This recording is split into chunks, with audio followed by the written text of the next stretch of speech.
On this week, City Guide 911 FM. City Guide 911 FM.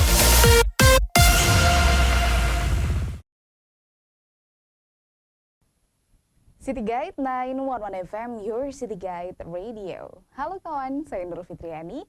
Kali ini di program On This Week, edisi 5 Februari 2023. Kembali lagi selama sepekan terakhir, kawan-kawan di Newsroom sudah merangkum beberapa informasi menarik mulai dari lokal sampai nasional.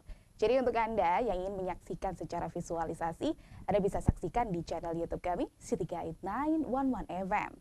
Dan inilah On This Week selengkapnya. On this week, City Guide 911 FM. City Guide 911 FM.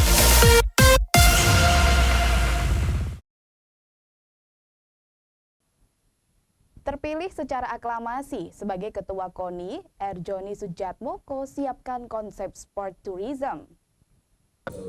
Secara aklamasi, Raden Joni Sujatmoko terpilih sebagai Ketua KONI Kota Malang untuk periode 2023-2027.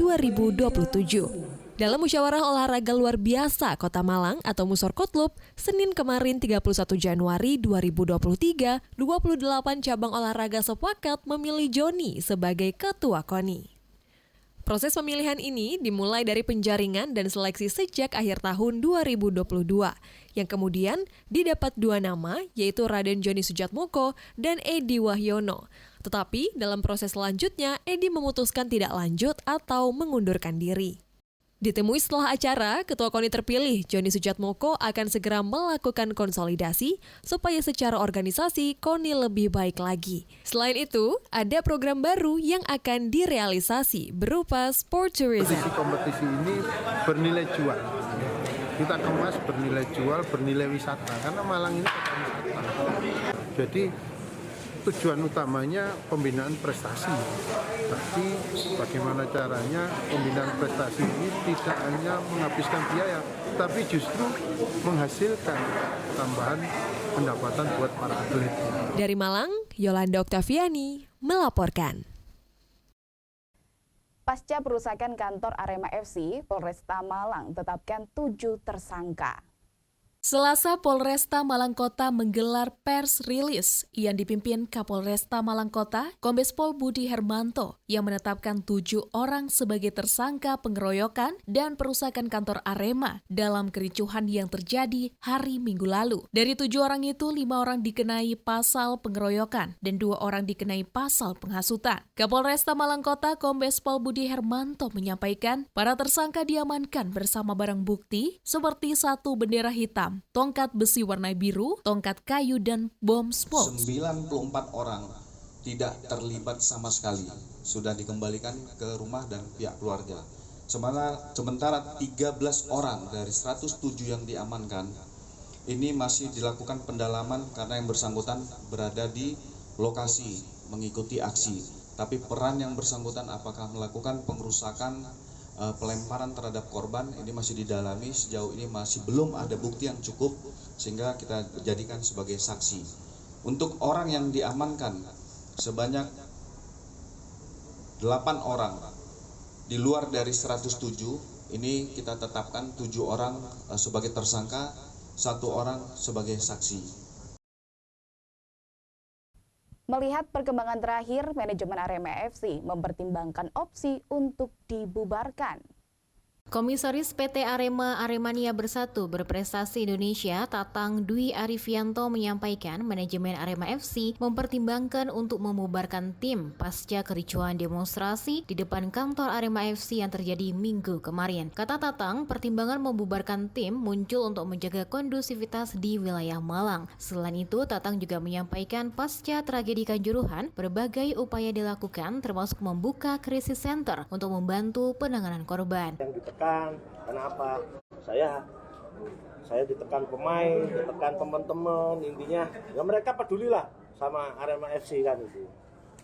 Bagaimana anak-anak saya ini di tim, intinya keluhan sudah saya sampaikan ke direksi yang paling tinggi, intinya hari ini juga keputusannya bisa tetap, alhamdulillah.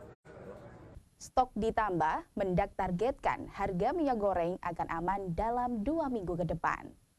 Dalam 2 minggu terakhir, terjadi kenaikan beberapa jenis bahan kebutuhan pokok, terutama di pasar-pasar tradisional. Seperti juga terjadi di wilayah Malang Raya. Dari hasil pantauan di pasar tradisional di wilayah Kota Malang, terjadi kenaikan untuk harga beras dan minyak goreng subsidi. Untuk beras dari Rp10.000 per kilo menjadi Rp12.500 per kilo. Sedangkan minyak goreng subsidi dari harga eceran tertinggi atau HET Rp14.000 menjadi Rp16.000 per liter. Kondisi ini yang kemudian disikapi pemerintah dengan meminta produsen minyak goreng untuk menambah suplai dan produksi. Seperti dikatakan Menteri Perdagangan Zulkifli Hasan, Senin 30 Januari lalu, produsen diminta menaikkan produksi. Dalam periode Februari sampai April 2023, produsen minyak goreng diminta mensuplai 450.000 ton per bulan. Nah, caranya gimana? Ini mau lebaran.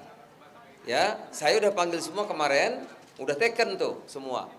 Dinaikin suplainya. Kemarin 300.000 ton per bulan, tambah 50% jadi 450.000 ton sebulan. Ya, mudah-mudahan nanti 2 minggu lagi sudah banyak barangnya. Karena untuk dalam negeri udah ditambah separuh. Ya, itu mudah-mudahan 2 minggu lagi sudah banjir. Dari proses rekrutmen PPS, Bawaslu nilai KPU Tulungagung tidak teliti dan lakukan kesalahan administrasi. Meskipun proses rekrutmen PPS atau petugas pemungutan suara oleh KPU Tulungagung sudah selesai, tetapi masih menyisakan beberapa catatan. Catatan ini menurut Bawaslu Tulungagung harus dijadikan koreksi dan masuk dalam evaluasi kinerja KPU Tulungagung. Salah satunya saat pengumuman hasil seleksi PPS, Bawaslu mencermati ada 5 nama yang secara data tidak mengikuti tes tulis tetapi dinyatakan lulus dan lolos ke tahap berikutnya. Selain itu, dari data di Bawaslu, saat pelaksanaan tes wawancara terdapat nama-nama yang masih tercatat sebagai calon legislatif atau caleg dalam pemilu tahun 2019 lalu. Ini seperti yang dikatakan Fayakun, Ketua Bawaslu Tulungagung. Kalau kita bandingkan dengan rekrutmen PPS menggunakan siakbat, nyata dengan masih menggunakan sistem manual. Nyata di situ membuktikan bahwa banyak sekali terjadi kesalahan-kesalahan administrasi, ketidakcermatan. Nah, ini kami dalam kajian teman-teman Bawaslu, akhirnya kita mengusulkan kepada KPU dalam rekrutmen ke depan, KPU bisa memanfaatkan teknologi yang ada dan bisa menjadikan pelajaran kesalahan-kesalahan kemarin ini dijadikan semacam perbaikan. Dari Tulungagung, Reni Vita melaporkan. Untuk bantu penyebaran informasi, Pemkab Bondowoso fasilitasi LPP TVRI stasiun transmisi di Kluncing, Sumber Beringin. Pemkab Bondowoso melalui Dinas Kominfo akan memfasilitasi penyaluran siaran TVRI Jawa Timur melalui stasiun transmisi di Kluncing, Kecamatan Sumber Beringin. Gozal Rawan, Kepala Dinas Kominfo Bondowoso mengatakan fasilitas yang ada di Menara TVRI Kluncing akan lebih dioptimalkan fungsinya agar keberadaannya bisa semakin bermanfaat, utamanya dalam mendukung penyebar luasan dan perkembangan teknologi informasi kepada masyarakat. Bagaimana nanti kita bisa memanfaatkan infrastruktur yang ada di Menara TVRI di Desa Kluncing itu bisa dimaksimalkan. Perkembangan telekomunikasi, komunikasi informatika itu harus kita pacu. Sementara itu, Anti Dian Rosanti, Kasubag Tata Usaha TVRI Jawa Timur bilang, pertemuannya dengan Pemkab Bondowoso beberapa waktu lalu menjadi pintu gerbang kerjasama lebih lanjut untuk membuka area blank spot di Bondowoso yang selama ini belum bisa menerima siaran TVRI. Ini adalah pembuka untuk kita lebih bisa bekerja sama selanjutnya untuk membuka blank spot di daerah Bondowoso yang selama ini belum bisa menerima siaran TVRI untuk informasi maupun memberikan promo kepada program-program Pemkab Bondowoso. Dari Mahardika FM Bondowoso, Dewi Karya melaporkan. Itu tadi kawan, berita-berita menarik selama sepekan terakhir yang sudah dirangkum oleh kawan-kawan di Newsroom. Update terus berita Anda bersama dengan On This Week setiap hari Minggu, hanya di City Guide 911 FM. Saya Nur Fitriani, sampai jumpa kembali. On This Week, City Guide 911 FM. City Guide 911 FM.